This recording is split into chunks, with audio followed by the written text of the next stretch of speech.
Welcome to our channel cine corner. இன்னைக்கு நம்ம cine corner பாட்காஸ்டிங்ல உலக சினிமா இயக்குனரான ஒருத்தரை பத்தி தான் பார்க்க போறோம். அண்ட் அவருடைய படத்தை பத்தியும் இன்னைக்கு நம்ம தெரிஞ்சுக்க போறோம்.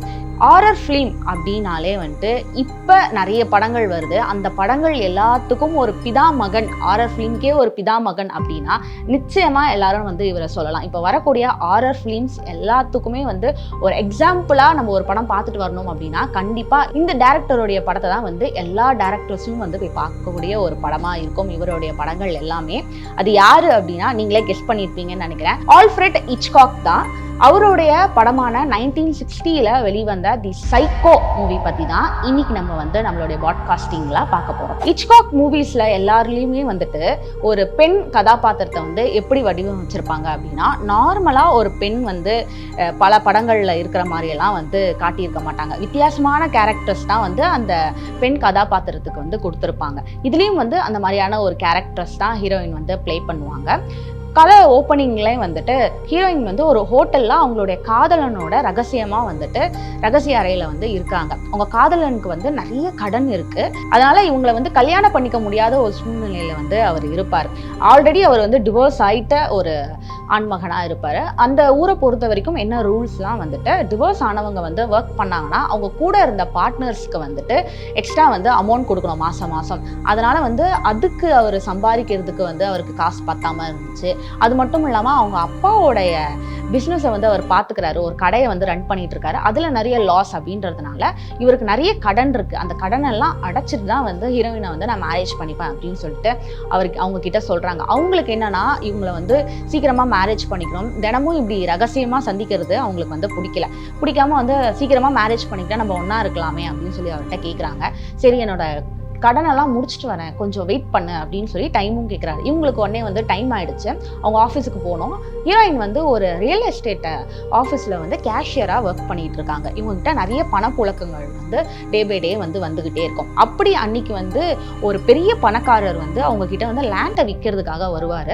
அவங்க ஓனர் கிட்ட பேசிட்டு இருக்கும்போது $40,000 ஒரு லேண்டை விற்பாங்க. அவங்க ஓனரை பொறுத்த வரைக்கும் ஆஃபீஸில் பணத்தை வச்சிருக்கிறதுன்றது பிடிக்காத ஒரு காரியமாக இருக்கும். நீ உடனே இது பேங்க்ல டெபாசிட் பண்ணிட்டு, நான் வெளியே போற வேலை இருக்கு, பேங்க்ல பண்ணிட்டு எனக்கு என்னன்றத ரெசிப்டை எனக்கு கொடுத்துரு அப்படின்னு சொல்லி சொல்லுவாரு. வீட்டுக்கு போகும்போது நான் பண்ணிடுறேன்னு சொல்லி இவங்களும் சொல்லுவாங்க. அண்ட் ஒரு கவர்ல போட்டு இவங்களுக்கு வீட்டுக்கு போற டைம் ஆனதும் அங்க இன்ஃபார்ம் பண்ணிட்டு இவங்க வீட்டுக்கு வருவாங்க. பேங்க்குக்கு போகாம நேரா இவங்க வந்துருவாங்க. வீட்டுக்கு பெட்ல அந்த பணத்தை வச்சுட்டு இவங்களோட ட்ரெஸ் எல்லாம் பேக் பண்ண ஆரம்பிச்சிருவாங்க.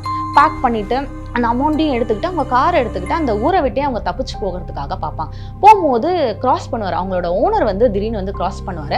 ஐடென்டிஃபை பண்ணிடுவார் இவங்கன்ட்டு. பட் அவர் ஏதோ ஒரு சிந்தனையில் அவங்கள கிராஸ் பண்ணி போயிடுவாங்க. இவங்களுக்கு ஐயோ இவர் கண்டுபிடிச்சிட்டாரு போலன்னு சொல்லிட்டு ஒரு பயம் வரும். அதுக்கப்புறம் அவங்க கிட்ட எதுவும் பேசாமல் அவங்க கார் எடுத்துகிட்டு போயிடுவாங்க. ரொம்ப லாங்காக போயிட்டே இருப்பாங்க. நைட் ஆகிடும். நைட் ஆனதுக்கப்புறம் இவங்களுக்கு ரொம்ப டயர்டாயிடும். ரொம்ப தூரம் ட்ராவல் பண்ணிட்டு வந்ததுனால டயர்டாயிடும் சொல்லிட்டு அங்கேயே காரை ஸ்டாப் பண்ணிட்டு கார்லேயே தூங்க ஆரம்பிச்சிடுவாங்க. காலையில் விடியும் போது பக்கத்தில் ஒரு போலீஸ் ஆஃபீஸர் நிற்பார் காரில். ஓப்பன் பண்ணுங்க அப்படின்னு சொல்லி பேசி பார்த்தா அவர் நார்மலாக ஒரு போலீஸ் ஆஃபீஸர் திடீர்னு ஒரு இடத்துல கார் நிற்கிது அப்படின்னா என்ன பண்ணுவாங்க, விசாரிப்பாங்க. நீங்கள் எங்கேருந்து வரீங்க, உங்கள் லைசன்ஸை கொடுங்க. ஸோ அந்த மாதிரி தான் ஜஸ்ட் விசாரிக்கிறாரு. ஆனால் இவங்களுக்கு என்ன ஆகுதுன்னா பயப்படுறாங்க. ஒரு வேளை நம்ம விஷயம் வெளியே தெரிஞ்சிருச்சோ, அதனால இவர் நம்ம அரெஸ்ட் பண்ண வந்திருக்காரோன்னு சொல்லிட்டு ரொம்ப பயப்படுறாங்க. பயந்துட்டு இவங்க எல்லாத்தையும் கொடுக்குறாங்க. பட் அவங்களோட மூஞ்சிலேயே அந்த பயம் தெரியுது. அவர் ஏதோ ஒரு சம்திங் ராங், ஏதோ விஷயம் இருக்குன்னு சொல்லிட்டு இவங்ககிட்ட அந்த லைசன்ஸை கொடுத்துட்டு அவங்கள ஃபாலோ பண்ண ஸ்டார்ட் பண்ணிடுறாரு. கார் போயிட்டே இருக்கும்போது பின்னாடி ஃபாலோ பண்ணிகிட்டே வராரு. இவங்களும் அதை பார்த்து ரொம்ப பயப்படுறாங்க.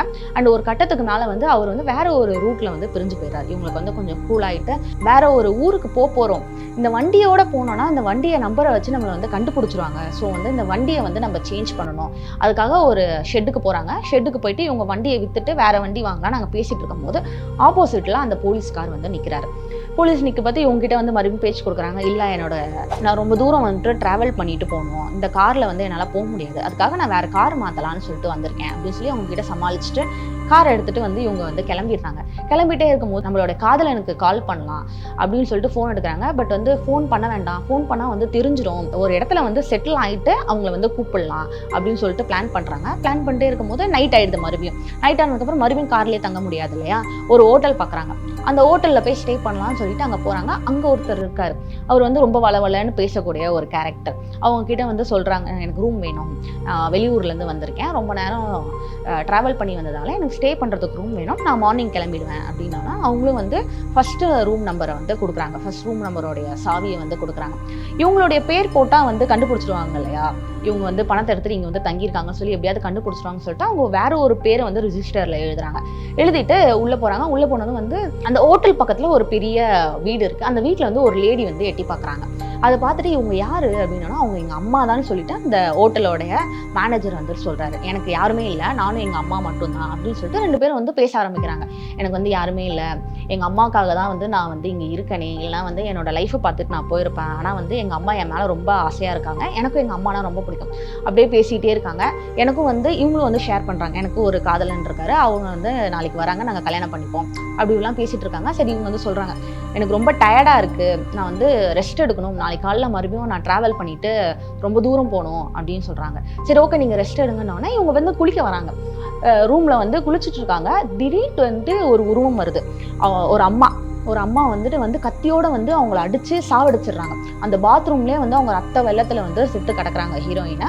இவன் வந்துட்டு ஐயோ இவங்க செத்து இருக்காங்க, என்ன பண்ணுறதுன்னு சொல்லிட்டு இவனுக்கு தெரியல. போலீஸ் வந்தால் நம்ம மாட்டிப்போமேன்னு சொல்லிட்டு அதை வந்து அவங்க மறைக்கணும் அப்படின்றதுக்காக அவங்க ஹீரோயின் இறந்துருக்காங்க இல்லையா, அவங்கள தூக்கிட்டு வந்து அவங்களோட கார்லேயே வச்சுட்டு இவன் வந்து கூப்பிட்டு போகிறான். ஒரு புதக்குழி இருக்குது. அந்த புதக்குழியில் வந்து காரை தள்ளி விட்டு இவன் வந்து அந்த ரூமை ஃபுல்லாக க்ளீன் பண்ணிவிட்டு அவங்களோட திங்ஸு எல்லாத்தையும் க்ளீன் பண்ணிடுறான். ஆனால் பணம் வந்து அந்த மேஜை மேலே இருந்துச்சு. அந்த டேபிள் மேலே இருந்த பணம் வந்து அப்படியே இருக்கு. அவன் வந்து அதை கண்டுக்காம விட்டுட்டு வந்து எல்லாத்தையும் க்ளீன் பண்ணிட்டு மறுபடியும் வீட்டுக்குள்ளே போயிடுறான்.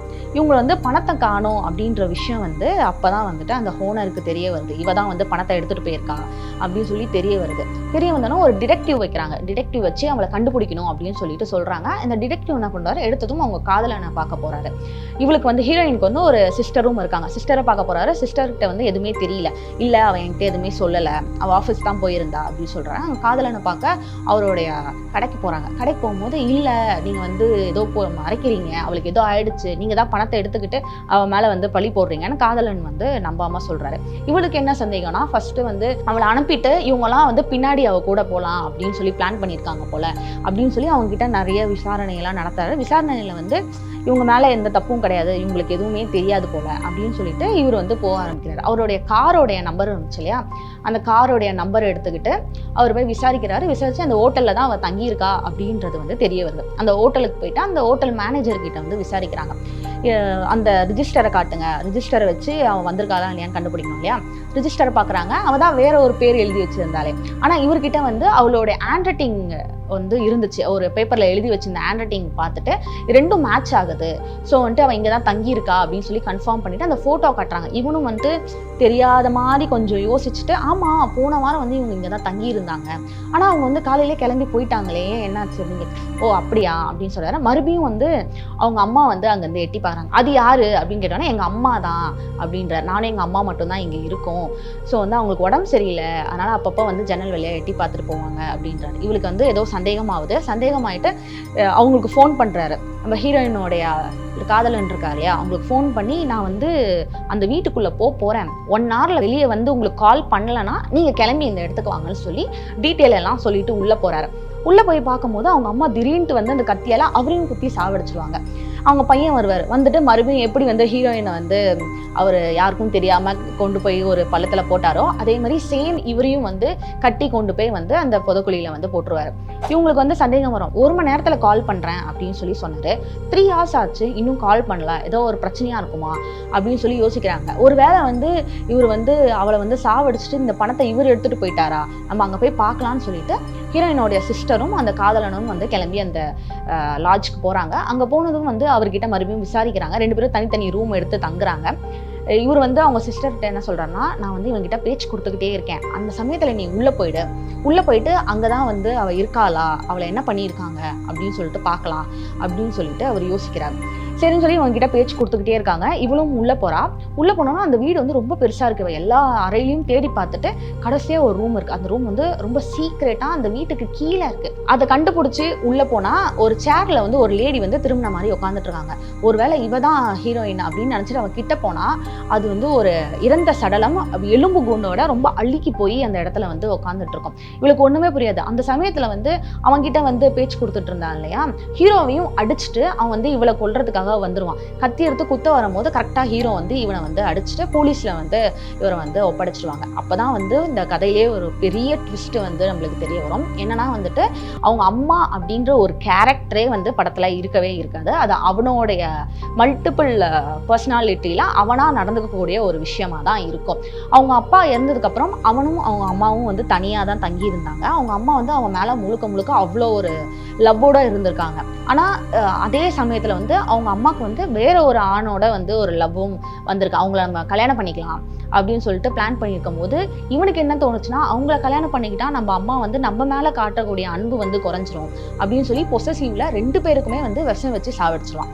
2 பேருக்கும் விஷம் வச்சு சாவடிச்சோன்னே அதை புதைப்பாங்க இல்லையா, புதைக்கும் போது அவங்க அம்மாவோடைய உடம்ப மட்டும் வந்து யாருக்கும் தெரியாம எடுத்துட்டு வந்து அவங்க வீட்லயே வந்து அவன் வச்சுப்பான். வச்சுக்கிட்டு இவன் தனிமையில இருக்கும் போது அவனுடைய எல்லா விஷயங்களையும் வந்து அவங்க அம்மா கிட்ட ஷேர் பண்ற மாதிரி அவங்க அம்மா வந்து அதுக்கு கன்க்ளூஷன் சொல்ற மாதிரி லைக் இவனுக்குள்ளேயே வந்து 2 பர்சனாலிட்டியா மாறி மாறி மாறி மாறி பேசிக்கிட்டு இருக்க மாதிரி இருக்கும். ஸோ அப்படி இருக்கும்போது அந்த ஹோட்டலுக்கு ஏதாச்சும் ஒரு பொண்ணு வந்து தங்க வரா அப்படின்னா இவன் அவங்க கிட்ட வந்து கொஞ்சம் வளவலன்னு பேசுவான் இல்லையா, அது பேசும்போது அவங்க அம்மாவுக்கு பொசசிவ் ஆகி நம்ம பையன் வந்து நம்மளை விட்டு போயிடுவானோ, அந்த பொண்ணு பின்னாடி போயிடுவானோ, அந்த பொண்ணு வந்து இவளை வந்து மயக்கிடுவானோ அப்படிலாம் அவங்க அம்மாவுக்கு தாட் வந்து அந்த ஹோட்டலுக்கு வரக்கூடிய பெண்களை எல்லாரையும் வந்து அவங்க அம்மாவோட பர்சனாலிட்டி வந்து எல்லாரையும் சாவடிச்சிருவான். சாவடிச்சதுக்கு அப்புறம் இவனுடைய பர்சனாலிட்டி வந்து அதை எப்படியெல்லாம் மறைக்கணும் அப்படின்னு சொல்லி மறைக்க ஆரம்பிச்சிருவான். இந்த மாதிரி தொடர்ந்து ஒரு 10 கொலை கிட்ட வந்து 2 பேரும் வந்து பண்ணியிருப்பாங்க. ஸோ வந்து அதுக்கப்புறம் வந்து டாக்டர் கிட்ட வந்து கூட்டிட்டு போறாங்க அந்த போலீஸ் ஆஃபீஸர்லாம். அப்பதான் வந்து சொல்றாங்க இவனுக்குள்ள வந்து 2 பர்சனாலிட்டி இருக்கு இல்லையா, அதுல வந்து உள்ளுக்குள்ளேயே வந்து 2மே வந்து சண்டை போட்டுக்குவான். சண்டை போட்டுக்கிறதுனால யார் வந்து அதிகமா வந்து ஆதிக்கம் செலுத்துறாங்களோ அவங்களுடைய பர்சனாலிட்டி ஃபுல்லாமே வந்து அவங்களுடைய உடம்புல வந்து பரவிடும் அப்படின்றாங்க. இப்போ வந்து அவங்க அம்மா தான் வந்து அவனோட உடம்புல வந்து ஆட்சி பண்ணிட்டு இருக்காங்க. அவனோட பர்சனாலிட்டியே வந்து சுத்தமா அழிஞ்சிடும். அவங்க அம்மா தான் வந்து அவனுக்குள்ள இருக்காங்க அப்படின்னு வந்து சொல்லிட்டு கடைசியா அவன் வந்து அந்த புதக்குழியில வந்து அந்த காரோட ஹீரோயினை தள்ளி விட்டுருப்பான் இல்லையா, அதோட அந்த காரை தூக்கி இந்த படத்தை வந்து எண்ட் பண்ணுவாங்க. இதுதான் இந்த படத்தினுடைய ஒரு ஃபுல் ஸ்டோரி. அந்த டைம்ல வந்து ஒரு பெரிய ஒரு எதிர்பார்ப்பு மிக்க ஒரு படமா இருந்தது தான் இந்த சைக்கோ படம். இந்த படத்தை நீங்க யார் யாரெல்லாம் பார்த்துருக்கீங்க அண்ட் பார்த்துட்டு எத்தனை பேர் பயந்தீங்க அப்படின்றத எனக்கு மறக்காம கமெண்ட்ல சொல்லுங்க. அண்ட் இந்த மாதிரியான இன்ட்ரெஸ்டிங்கான ஹாரர் ஃபிலிம்ஸை பத்திலாம் தெரிஞ்சுக்கணும் அப்படின்னா சினி கார்னர் சேனலை சப்ஸ்கிரைப் பண்ண மறந்துடாதீங்க.